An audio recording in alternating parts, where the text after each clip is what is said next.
کیا دین کے ہر مسئلے پر دلیل ضروری ہے؟ جی، جو ظاہر ہے جو مسائل شروع سے چل رہے ہیں ان میں دلائل تو ضروری ہے. دلیل کے بغیر تو نہیں آپ نے کسی چیز کو لے کے چلنا. ظاہر ہے کہ دنیا میں آپ اس لیے تو نہیں آئے کہ کھائیں پیے اور اولاد پیدا ہو اس کو پالیں اور دنیا سے چلے جائیں. دلیل تو لینی ہے, دلیل کے بغیر تو نہیں چلنا. ورنہ تو اگر آپ کی محلے کی مسجد بریلویوں کی ہے تو آپ مرتے دم تک بریلوی رہیں گے,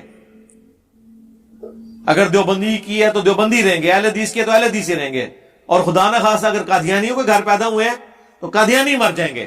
دلیل تو ضروری ہے. شرک اور بدعت کی جامع اور مکمل تعریف, اس کے اوپر میری کئی ایک ویڈیوز ہیں. بدعت کے اوپر 75A اور B مسئلہ ہے, شرک کے اوپر بھی. شرک کے بارے میں بس ایک موٹی بات یاد رکھیں, ایاک نعبد و ایاک نستعین.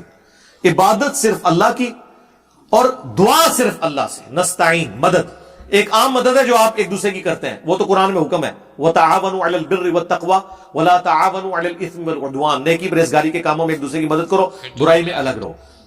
مثلا میں نے کہا مجھے پانی پلا دیں, ٹھیک ہے, یہ بغداد شریف میں, ادھر بھی قبر شریف میں, اور میں کو پانی پلا دیں, ٹائم قیامت تک دیکھو نیچے پلان لگا کے شرک ہو جائے گا. غائب میں مدد ہوگی. کہتے ہیں نہیں قرآن میں یہ تو لکھا ہے کہ اللہ ہی سے مانگتے ہیں, یہ کہاں لکھا ہوا ہے کہ اور کسی سے نہیں مانگتے؟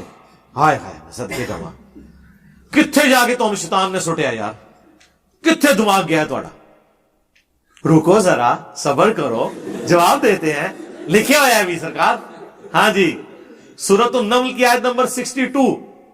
اگلے دن ہماری لائف سٹوری میں ایک بھائی آئے تھے, وہ کہہ رہے تھے کہ ہمارے شیعہ کے صبح و شام کے اذکار میں یہ آیت ہے, لیکن ہم نے کبھی اس کا ترجمہ نہیں پڑھا تھا. علی وہی نہ بتاتے تو ہم شرک میں ہی مر جاتے. صبح و شام کے اذکار میں یہ آیت پڑھتے ہیں, اَمَّن يُجِيبُ الْمُضْطَرَّ إِذَا دَعَاهُ وَيَكْشِفُ السُّوءَ وَيَجْعَلُكُمْ خُلَفَاءَ الْأَرْضِ أَإِلَٰهٌ مَّعَ اللَّهِ قَلِيلًا مَّا تَذَكَّرُونَ. بھلا بتاؤ تو کون ہے جو مصیبت اور اضطراب میں گھرے ہوئے شخص کی فریاد کو سنتا ہے اور اس کی تکلیف دور کر دیتا ہے, اور تمہیں زمین پہ اگلوں کا خلیفہ کرتا ہے. کیا اللہ کے ساتھ کوئی اور الہ بھی ہے جس کی یہ کوالٹیز ہوں کہ وہ فریاد سن کے تو وہ پوری کر دے؟ بہت کم ہی نصیحت حاصل کرتے ہو. تو یہ اس میں اللہ نے کہا ہے کہ جو یہ عقیدہ رکھتا ہے نا کہ اللہ کے سوا کسی اور سے دعا کرے اور وہ حاجت روائی کر دیتا ہے, دعا کی بات کر رہا ہوں, اسباب کا تو حکم ہے. اور مفتی اکمل صاحب کہتے ہیں کہ امی سے روٹی نہ مانگے. دیکھو کس نے منع کیتا ہے جی؟ وہ شہید بھی زندہ ہے نا جی. جب ہم کہتے ہیں نا امی مر جائے تو روٹی تو نہیں کو مانگتا, وہ کہتے ہیں ٹھیک ہے جی, اما نے مر گئی, شہید تے زندہ ہے, قرآن میں ہے. سرکار قرآن میں یہ تو نہیں لکھا کہ شہید زندہ ہے, صرف لکھا ہے کہ تمہیں اس کی زندگی کا شعور نہیں ہے. تو جب شعور ہی نہیں, اگلا کام کیوں؟ وہ کہتے ہیں جی یہ آپ کو کہا گیا ہے کہ ان کو ڈنگروں کو شعور نہیں ہے, ہمیں تو شعور ہے کہ وہ زندہ ایسی منگنے. دیکھو کیسا شیطان انہوں نے پٹی پڑھا. لیکن سرکار شیطان دی تے اینڈ ہے نا, رحمان کو تو نہیں جیت سکتا. تو رحمان کے بندے تو ہیں نا جو آپ کو اس کا جواب دیں گے کہ اچھا اگر شہید زندہ ہے تو شہید جب مر جاتا ہے اس کی بیوہ نکاح کیوں کرتی ہے؟ آرام کاری کرتی ہے کیونکہ اس کا جنا تے زندہ ہے. زندہ جنا ہوئے جدا او دی زنانی اگر ویاہ کرے تو وہ کیا ہوندی ہے؟ نہیں نہیں نہیں, او زندہ اور تے اے زندہ اور. ہاں آنا ادھر ہوں تو داڑھ تھلے. ہاں جعفر طیار شہید ہوئے غزوہ موتا میں, بخاری میں آتا ہے اللہ نے ان کو جنت میں 2 پر دے دیے کیونکہ ان کے 2 بازو کٹے تھے, جنہوں نے نجاشی کے دربار میں سورہ مریم پڑھی تھی. مولا علی کے بھائی تھے, ان کی بیوی تھی اسما بنت امیس. شہید ہو گئے, حضرت ابوبکر نے شادی کر لی ان سے, تو شہید ہوئے ہوئے تھے زندہ کی بیوی کے ساتھ, اور اس سے محمد بن ابی بکر پیدا ہوئے. ان کی عمر ہارڈلی ابھی 4-5 سال تھی. حضرت ابوبکر صدیق فوت ہو گئے. مولا علی نے شادی کر لی پھر اسما بنت امیس کے ساتھ, اور محمد بن ابی بکر کی ساری پرورش مولا علی نے کی, اور دوسرا بیٹا بھی ساتھ اس کی بھی پرورش کی, عبداللہ بن جعفر کی پرورش نہیں کی, بیٹے بھی اپنی دے دی زینب. یہ 2 بڑے لاڈلے یعنی ستیلے بیٹے تھے اس اعتبار سے, لیکن مولا علی نے ان کی پرورش کی ہے, محمد بن ابی بکر اور عبداللہ بن جعفر رضی اللہ عنہما علیہم السلام. تو سرکار اس زمانے میں شہید نہیں تھا زندہ ہوتا, کہانیاں نہیں سنو. تو یہ بدعت کی تعریف یہ ہے. بخاری مسلم میں من احدث فی امرنا ھذا فہو رد، جس نے ہماری تعلیم کی ہوئی دین میں کسی چیز کو داخل کیا وہ مردود ہے. او جی یہ کیمرہ، لائٹنگ، قالین، اے سی، اے بدعت نہیں سرکار یہ بدعت نہیں ہے. یہ من احدث فی امرنا ھذا نہیں ہے. یہ بدعت تب بنیں گے جب کوئی شخص کہے کہ جب تک قالین نیچے نہ ہو نماز ہی نہیں ہوتی، اور جب تک اے سی شریف سامنے نہ ہو نماز ہی نہیں ہوتی. یہ کوئی کہتا ہے؟ او جی ہوائی جہاز پہ حج کے لیے جاتے ہیں تو اونٹوں پہ کیوں نہیں جاتے؟ سرکار کس نے کہا ہے کہ ہوائی جہاز پہ جانا حج کا رکن ہے؟ وہاں جا کے حج کی جو رسومات ہیں وہ تو اسی طریقے سے ہوتی ہیں.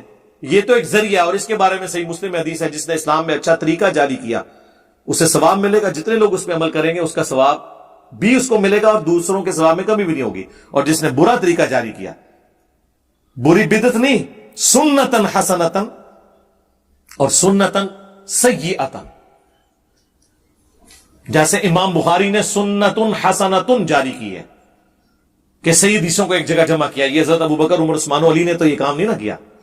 اللہ نے ان کو سجھایا کہ بھئی پہلے تو صحابہ تابعین تھے، وہ ڈائریکٹ سورس تھے. صحابہ کے استاد کون تھے؟ نبی صلی اللہ علیہ وسلم. تابعین کے استاد صحابہ اکرام.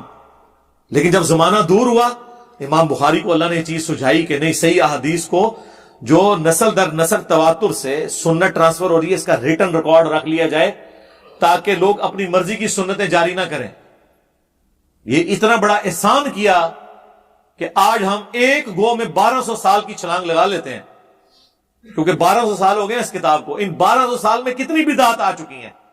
ہم بخاری کھول کے آج سے 1200 سال پہلے جو دین تھا نا اس میں پہنچ جاتے ہیں کہ اس زمانے میں تو یہ حدیثیں چل رہی تھی، یہ دین اصل ہے.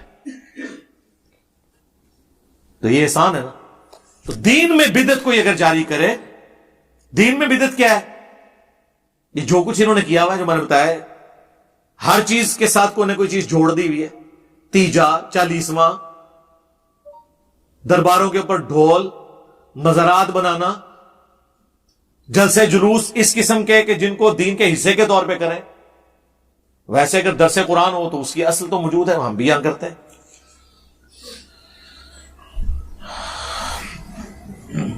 عمل کا کافر مسلمان اور عقیدے کا کافر مسلمان جب توبہ کرتا ہے تو کلمہ پڑھنا لازم ہے. تجدید نکاح کن صورتوں میں ہوگا؟ تجدید نکاح تو اس صورت میں، اب یہ تو کریٹیکل کوسچن آ گیا، جو عقیدے میں کافر ہے نا اس کے لیے تجدید نکاح ہوگا یا کوئی مرتد ہو جاتا ہے تو. باقی عملاً جس کے اندر خرابیاں موجود ہیں اس کی توبہ کر لینا کافی ہے. سورہ الفرقان میں آیا کہ اگر کوئی شرک سے بھی توبہ کر لے اللہ تعالیٰ اس کے گناہوں کو بھی نیکیوں سے بدل دے گا. تجدید نکاح بھی تجدید بیعت بھی ہوں دیجیے سرکار، ہاں خالی نکاح نہیں. کیا قرآن و حدیث کا انکاری اسلام سے خارج ہو جاتا ہے؟ تو اور کیا ہوئے گا؟ آج کی ڈیٹ میں قرآن اور سنت کا انکاری کا مطلب ہے اللہ رسول کا انکاری. اللہ ہمارے سامنے کہیں نظر آ رہا ہے ہمیں، اپنی قدرتوں سے تو یہاں ہے، لیکن اللہ کو اگر میں نے ماننا ہے اس اعتبار سے کہ میں اللہ کی مانوں تو میرے پاس سورس کیا ہے؟ قرآن. نبی صلی اللہ علیہ وآلہ وسلم کو ماننا ہے میں نے اس اعتبار سے کہ میں نبی کی بھی مانوں تو کیا ہے؟ سنت. جیسے وہ تبلیغی جماعت والے بھائیوں کو میں کہتا ہوں کہ آپ کا جملہ تو بڑا اچھا ہے، اللہ کے احکامات کو نبی صلی اللہ علیہ وآلہ وسلم کے طریقوں کے مطابق پورا کرنا ہے. آگے فضائل مال کھول کے پہ جاتے یہ وہی ہے. مکہ مدینہ سیدھا جا کے دیوبند جا کے سواریاں لا جانے میں. بھئی ابھی تو آپ کہتے ہیں اللہ کے احکامات کو نبی اسلام کے طریقوں پہ، اللہ کے احکامات قرآن میں لکھے ہوئے ہیں، نبی اسلام کے طریقے بخاری مسلم میں لکھے ہوئے ہیں. لیکن نہیں سر وہ نہیں بیان کر سکتے کیونکہ بابوں نے بیچ میں اتنی دین کی خدمت کر کے ہاں جی کہتے ہیں نہیں فضائل اعمال جو ہے نا یہ قرآن و سنت کا نچوڑ ہے. میں کہتا نہیں، نچوڑ ہے، نچوڑ کے قرآن و سنت سائڈ پہ کاٹ دیتا ہے، خالی پھوک ہے. اور یہ ایسا نچوڑا ہے وہ جیسے گنے والے ایک دفعہ گنا گزارتے ہیں نا دوبارہ سے پھر گزارتے ہیں کدھر کو بچراس رہ نہ جائے. یہ اس طرح نچوڑا ہے انہوں نے قرآن حدیث نو بچوں کاٹ دیتا ہے. تو ناظرین دیکھیے ہم نے آج کی ویڈیو، امید ہے آپ کو پسند آئی ہوگی. ہماری ایسی ویڈیوز آتی رہتی ہیں، اور ایسی ویڈیوز کو دیکھنے کے لیے چینل کو سبسکرائب کر دیں، بیل آئیکن پہ ضرور پریس کریں، تمام آنے والی ویڈیو آپ تک بآسانی پہنچ سکے. ملتے ہیں آپ سے اگلی نیکسٹ ویڈیو، تب تک رکھیے گا اپنا بہت سارا خیال. اللہ حافظ.